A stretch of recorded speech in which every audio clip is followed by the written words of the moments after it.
Again, Mr. Roger Bobb, thank you for coming to Blackstage, where we talk about the untold stories. Can I interrupt you for a second? So I just want to be clear. So all y'all came to hear what I have to say?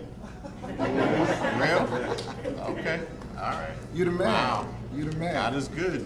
On a Sunday, too. All right, I'm sorry. Go ahead. No, you're fine. It just kind of blows me away, the whole experience. So I'm very humbled by it. Well, I mean, I'm going to say this. Start with this. How did your career start? A lot of people don't know where you came from and where you at. I mean, how did you start your career? All right. So I was born in London. I was raised in Brooklyn. And so when I was in school, when I was in Brooklyn, my brother and I, who's also an entertainment attorney now, we always had this love for film. But to be honest with you, I always thought that movies was something that white people did in this place called Hollywood, far, far away. And so it wasn't until this gentleman named Spike Lee came along with She's Gotta Have It that I thought that, wow, black folks can actually make film, and the fact that he made this film, just a few miles from where I lived, and it really put in my head that, wow, maybe this is something that I can do.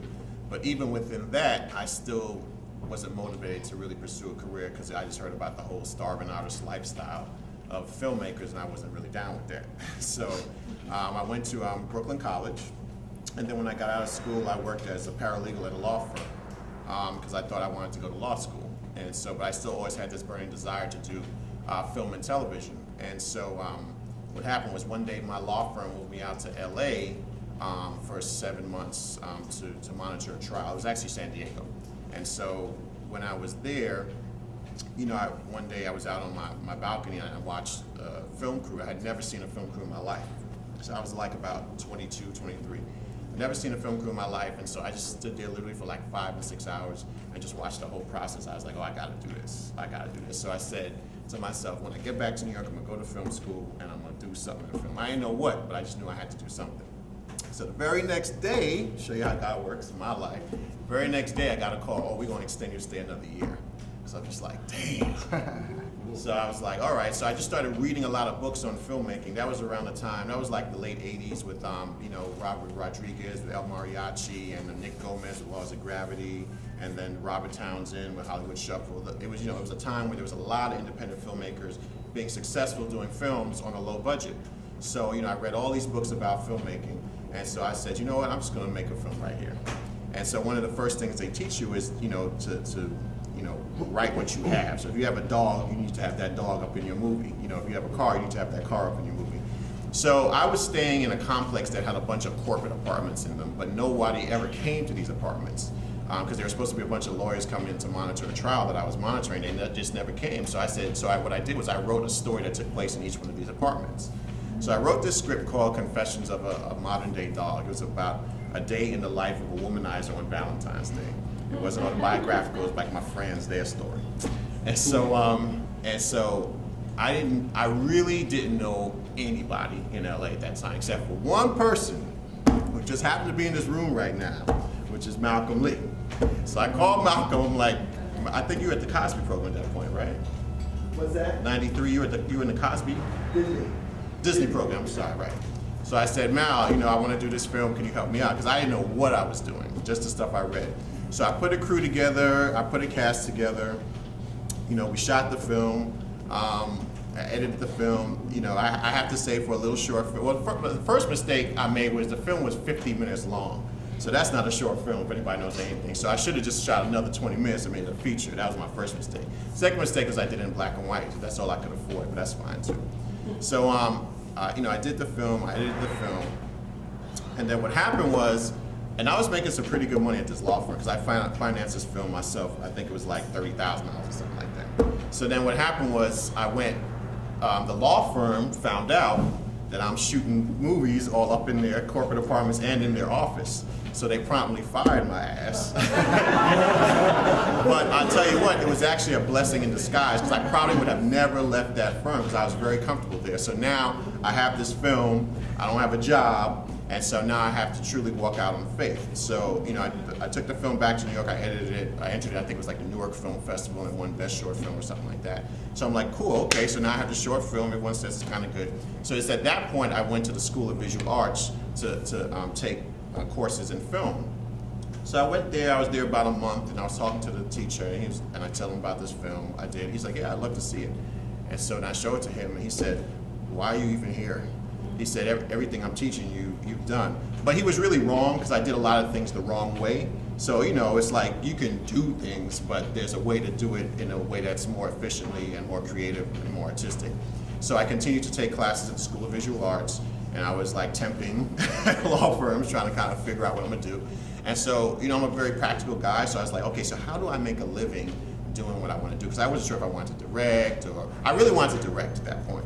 And so I was like, okay, so how do you make money as a director? You either do a feature film, or you do television, drama, or half-hour episodic, or you do commercials, or you do music videos. That's pretty much the only way you can make money as a director, just directing one of those mediums. And so I said, okay, I'm gonna be a music video director. So what I did was I cut my film into like a 60-second trailer to music. And then there's this guy that I knew was a singer. I said, hey, I want to do a music video. You down? He's like, yeah, bet. And so I went to Prospect Park in Brooklyn, and I had this low concept music video that I did for $5,000. So I had a music video that I financed myself. And the key to this whole thing is doing it yourself. And so then I cut the film to a trailer, and I just started shopping it. I did some research online. Internet is a fabulous thing. And I did some research into small independent film labels that would maybe want to do business with a director like myself. And so this one label called Cutting Records, they had this. There's a single called Wiggle It Just a Little Bit. Y'all remember that? All right. And so they had done that, so they were like hot at the time. So they saw my video. They said, "Man, we saw your video. It was really cool." It's like, "How much you spend on that?" You go always lies. I always like $10,000, $15,000. He said, "Well, I got this video I want you to do." I was like, "Great. What's the budget?" He's like, $3,000. I'm like, "Great, let's do it." So he gives me $3,000. So they kind of slick because they know that if you really want, your reel is your name is your reel. So as a director, if you're going to spend $3,000, you're going to put some more into it, to make it better. So I actually spent $3,000 on top of the $3,000 to make the video. It came out well, and so I just started to direct a lot of low-budget, independent music videos. But the thing is that they were so low budget, I had to do everything. So I was a director, I was a producer, I was the AD, I was the caterer, I was transportation, I was the makeup artist, I was the accountant, I was everything. But it was good because that basically, allowed me to see everyone's job and see how much every piece of equipment costs and to know how long it takes to do this, and that. So that was really my producing training ground. So what happened was, record labels started to see how I was doing everything. So I started to get more calls producing music videos than I did directing. So that was kind of like my segue into producing. And then I learned about this incredible program called the DGA Assistant Director Trainee Program. Great program if you can get in. It's put out by the Directors Guild of America, which you should all know is the union that governs motion picture directors and producers, UPMs and ADs. And so what they do is they train you for 2 years, and you get to work on major feature films and television shows, and they pretty much teach you how to be an assistant director, which is in theory the segue to producing. So I heard about this program. It looked too good to be true. They pay you, so you make like $60,000, $70,000 a year. So I'm like, great. And so, but what they didn't tell you is that they only pick 6 people out of like 50,000, right? So. And there's really no rhyme or reason. You take like what they call the IQ test, and then they do a battery of tests, to make sure that you're not dumb, and they give you like a lot of math stuff and things like that. And so I took the test, and then I passed the next section and the next section and the next section, and they called me and they said I got in, and that was really the turning point in my career because after I did that, it was kind of really a fast track. So after I did that, I started ADing a lot of low-budget independent movies as the first AD in New York, and pretty much just started working my way up to producing. I had produced a few things before I met Mr. Perry back in 2004, when he approached me to do, in 2003 they wanted me to do Woman Thou Art Loose, because a lot of people don't know he actually wrote the script for T.D. Jakes' film Woman Thou Art Loose, but I was doing something else at the time, and then they called me again when he decided he wanted to get into film and do Die of a Mad Black Woman. So I met him, and I wish I could say that was, an instant click. We actually butted heads all the time when I first met him, because we have very similar alpha male type A personalities, and for him it was hard because, you know, he had done these plays and he knew what he was doing in the plays, but this film genre, this medium was totally new to him, so he had to kind of relinquish control, you know, to everybody. So for him to be seeing everybody spending his money doing this and that, and he had no kind of control over it, I know it was hard for him. But you know, we got through it, and we knew the film. We knew we had a good little film. You know, it may make a little bit of money because we did it so inexpensively, but we never knew it would open at $20 million and do over $50 million, over $100 million with theatrical and DVD sales. And so, you know, before I worked for him, I was actually working for Rockefeller, for Dash Films, and Damon Dash and Rockefeller Records, developing stuff. I had done this film called State Property 2, 1 and 2, which I'm not very proud of. And that's another interesting thing. You know, I was working on State Property 2. You know, I like hip hop and everything. I'm from Brooklyn, it's all good. But you know, I'm also a Christian, and I like to think I'm an intelligent black man. And maybe I was just getting too old at that point, but I just wasn't really feeling those types of films. And I remember I was on the set one day, and you know, it was a film. I don't know if you guys have seen it, but it's a film that has a lot of rappers in it. And you know, rappers are notorious for being late for any and everything, but especially a film shoot. So there was one scene where the artist wasn't there, so I had to basically say his lines off camera.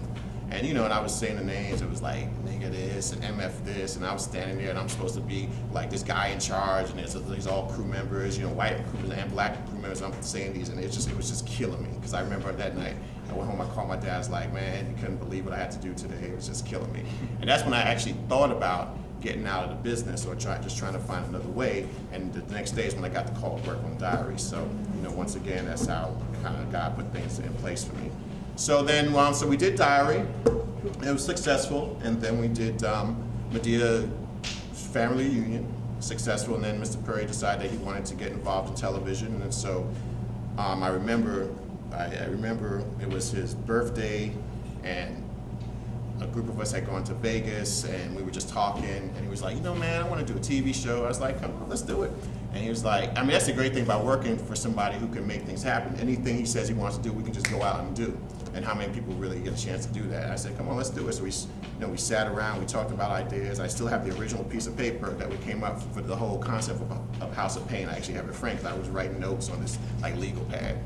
And so he came up with the concept of House of Pain, and so we went out and, you know, he did what no one else has ever done, which is he self-financed the 10 pilot episodes. And what he did is he gave it to the networks for free.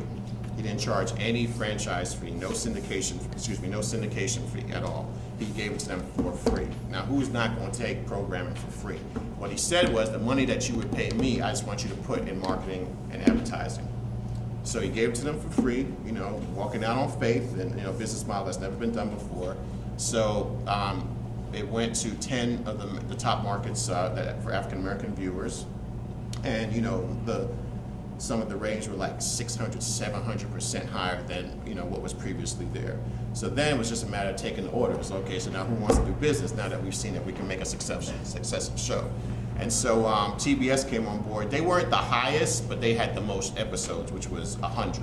And that in itself is unprecedented, because anyone who knows anything about television knows you'll get a 13 episode order, maybe a 6 episode order, maybe a 26 episode order if your last name is like Seinfeld, or your show's named Friends, but never do you get a 100 episode order. So TBS, you know, they came out the gate, it was like 100 episodes. So we were like, great. And now I'm like, how the hell are we going to do 100 episodes? You know, in the amount of time that we needed to deliver it. But we did 100 episodes in about a year. And anyone who knows anything about television, that's 5 years worth of work right there. And we did 2 movies at the same time. And it's not like we have a huge company. It's Tyler, it's myself, it's Ruben Cannon, and that's pretty much it. And so in terms of producing, you know, the films and the television projects. And so the thing is, you know, it's just, you know, we all believe in him, and we certainly believe in the messages. And we, you know, for me, you know, what I admire about him is just that he's fearless as a businessman. It's like everything's about faith. It's like if it doesn't work, it doesn't work. Unfortunately, you know, the decisions that he's made because he stays true to what he wants to do, what's in his heart, and that's key for everybody here. You gotta stay true to what's inside of you, because you're either gonna be successful or unsuccessful in this business, so you might as well do it on your own terms, because there's nothing like being unsuccessful on somebody else's terms. There's nothing like writing a script that they wanted you to write and wasn't successful. Well, meanwhile, you could have written the script that you wanted to write, or directed the play, or directed the feature or the short that you wanted to do. So, always do things on your own terms. And it's hard, I'm not saying it's easy, but ultimately at the end of the day, you have to look at yourself in the mirror and be happy with, the product that you put out. So, we did House of Pain, we did 100 episodes, and how we're able to do 100 episodes in a year, and how we're able to shoot 3 or 4 episodes in a week, where most people do it in 3 or 4 episodes in a week, where most people shoot 1 episode a week, is that, TBS gave him total creative control over the show. So every single word in that show is approved by him. And so when you go to network television, you have about literally 10 to 15 different people that you have to pass things through before it gets approved. And so really, they could do it in Hollywood if they trusted one person to have creative control. But if you trust one person, that's 5 other people who are out of a job, and they don't want to be out of a job. And that's why you have this big bogged down system in Hollywood in terms of taking a week or 4 days to shoot a show, when really you could shoot it in 2 days if you have somebody who has creativity and who the networks would trust, to have creative control over the show. So the first 100 episodes, he directed every single episode, and he was there. And how we would do it is, in the morning we'd have a table read, and then we'd have like a 2-hour blocking rehearsal with the actors, and then they'd go away, and then we'd have and then whatever adjustments we made to the script during the rehearsal process, the writers would go back and make the adjustments, and then we would block with the second team and have a technical blocking, and then we'd have lunch, and then after lunch the actors would get ready, and then we would just start shooting. Pretty much we'd probably do about 3 takes for every scene, and then and that's it, and it's a wrap. And usually filming takes about 4 or 5 hours, so we're probably pretty much in at 9, we're out at 7. And that was our day, and we would do it, 3, 4 times a week. And, another way you could do that is you got to have scripts that are, close to what you want them to be, because if the scripts are all over the place, then you're not able to shoot that way. So, that's how we were able to do House of Pain. And then at some point, we had 2 movies that we were responsible for delivering. So at one point on one of the movies, we were actually shooting the show and the movie at the same time. Literally, he and I would run from one stage to the next stage, and you'd have Why Did I Get Married To on this stage, and then you'd have House of Pain on that stage. But you could only do that if you own your own studio. So that's another benefit of owning the studio. So we did House of Pain, and it was successful, and it debuted the #1 highest rated sitcom in cable history. And then after the 100 ran, then we did the same thing with Meet the Browns. And the funny thing is, you would think after the success of House of Pain that networks would be beating down our door to do business with us, but we still had to do the same thing with Meet the Browns. Self-finance 10 episodes, give it to the networks, they ran it again. Again, TBS came out with 70 episodes. So right now we're in the middle of that 70 episode run. So basically in the last 2 years, we've done over 200 episodes of programming and 4 movies. So did I answer your question? Absolutely. Absolutely.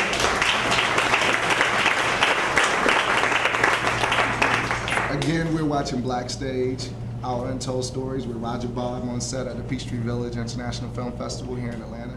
And speaking of Atlanta, why Atlanta? Well, because of him, and the reason he liked Atlanta is because when he first came here to do his first play, he had never seen successful, wealthy, intelligent, articulate black people in his life, really. He saw them driving nice cars, wearing nice suits, going to church, and they weren't drug dealers or just ball players. They were businessmen, they were business owners, and he came from a small town in Louisiana where he didn't see that. And so it was just a mecca to him, and it symbolized what the American dream could be. And so once he came here, I guess it's a situation where if it ain't broke, don't fix it. He's had a tremendous amount of success here, and there was no reason to leave. And now that we have a favorable tax incentive, it definitely, Atlanta's tax incentive for filmmakers equals that of any place else in the country. So there's really no reason to leave, and Atlanta's been very good to us. The neighborhoods have been very cooperative, the police department, the film office, the mayor, you know, they've been a tremendous asset to us. And now that we have this financial investment in the studio, we're definitely not leaving now. So Atlanta's just been a really good luck charm for us, and you know, there's absolutely no reason to leave. And I never thought, you know, I mean, I'm a New York, I'm a Brooklyn boy, so I never thought in a million years I would leave New York. But you know, now I live in Atlanta and I love it. What do you think about the future of filmmaking here in Atlanta? I mean, I think it looks good relative to any other city and or state. Because of Tyler Perry and because of Rainforest, you know, I see Atlanta with film the way music was a few years ago, where you had these small independent labels, you know, So Def and Jermaine Dupri and the rest of those guys, and then, you know, slowly but surely, you know, it kind of became a hotbed. Like, it attracted other artists, music artists, and I think hopefully, and even with the turnout here, that Atlanta's going to start to attract more filmmakers and more producers to want to shoot here, and I've seen it already. So, you know, relative to the other cities and states in the United States, I think, especially in terms of black cinema, I don't see any other city that rivals Atlanta. Okay. What do you admire most about filmmaking? The thing I love about filmmakers, the thing I hate about filmmakers, is that it's a collaborative effort.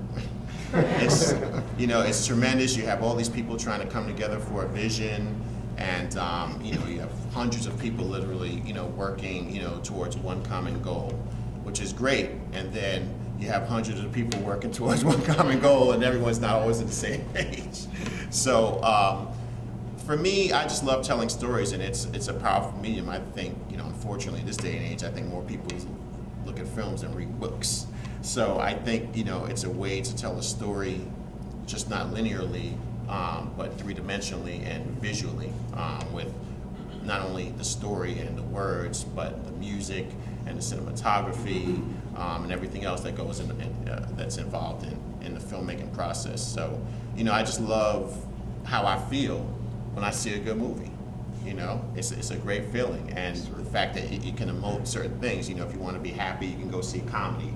You know, or, you know, if you want some information, you can go see, you know, a drama, or sometimes you go see something you don't even know how you're going to feel, but you feel a certain way. Like, I remember when I saw Saving Private Ryan, you know, I had to sit in the theater for like 10 minutes after, like, wow, you know, which was like that incredible experience. Same thing with like Pulp Fiction, which is one of my favorite movies. It was like, wow, that was an incredible experience. And so I have to think, I mean, I'm all into film, but I would have to think that even, you know, the average moviegoer, you know, the films elicit a response. And that's what I love about our films. You know, I know our films aren't for everybody, and, you know, I've certainly heard what the critics say about our films, and, you know, we can really give a damn, to be honest with you.